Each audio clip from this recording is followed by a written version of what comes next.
Army Men, Serge's Heroes is the first major installment in the MCU. By what I could gather, this is the entry in the series that is remembered the most fondly, and me being someone with no nostalgia for this game, I'm gonna give it a fresh look.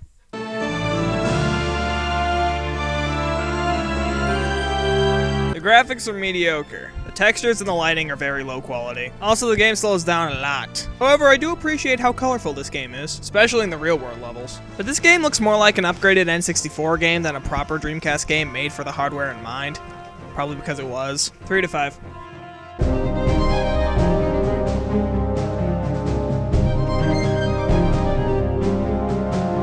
The story is you are a green army man, and the tan army has the upper hand because they have a super weapon. They get the energy for the super weapon from the human world in which they access through portals. It's very generic stuff, but I like it. The cutscenes are animated with in-game graphics, but it does quite a poor job at doing so. They clearly put no effort into the animations, which is odd because they didn't need to. The PlayStation version uses FMV for its cutscenes, which look way better. It also came first, so why didn't they just use those? The charming setting and campy dialogue would have worked way better with good animations. And I'm personally offended that Sega screwed me over like this, so I'm gonna give it a 3 out of 5 instead of a 4 out of 5 I was gonna give it originally, just to make them angry.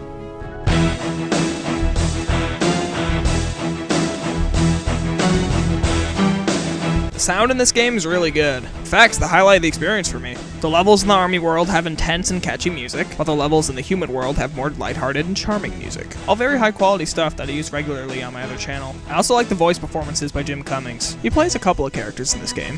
You're coming with me. Also, Sarge found one of our portals. Hundreds of our courageous soldiers dead. Dog man, what took you so long? I slipped away while the 10 guards were wrestling with Thick. Okay, Sarge.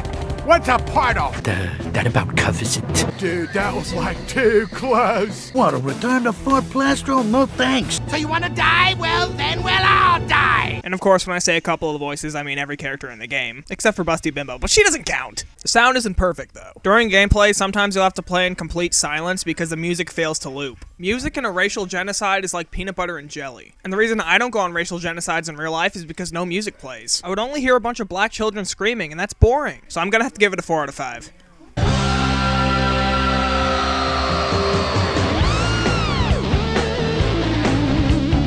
The game consists of 16 lengthy levels. Without any deaths, that's about 2 hours, which isn't horrible. Once you complete the game, you unlock a cheat code function that extends the playtime even more. You can play as different characters, you can be big, you can be fast. Yeah, that's about it. The game also features a 4-player deathmatch mode. Anyway, it's kind of awful. I tried to get footage of it, but when I asked my 3 friends if they wanted to play Serge's Heroes with me, they decided to not be my friends anymore. Whatever, 3 out of 5.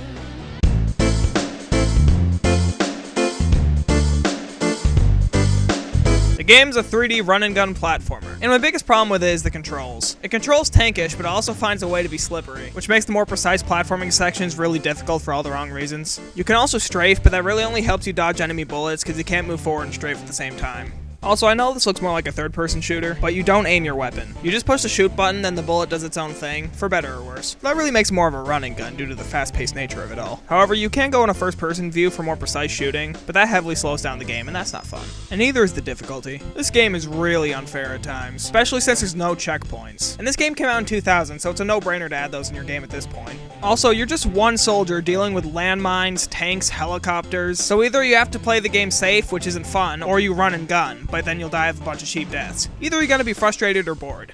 The game also lacks a variety of enemies or bosses of any kind, and that might make you sad. But what saves the game for me is the creative level design. As I said, portals lead to the human world. You can go in places like a kitchen or a kid's bedroom. They got really creative with this, and it really makes it stand out as its own thing. And thanks to the handy dandy map on the bottom of the screen, you'll never get lost. So it's overall a decent experience. 3 out of 5. Eddie, let me go back to my home. Without me, everything's gone wrong.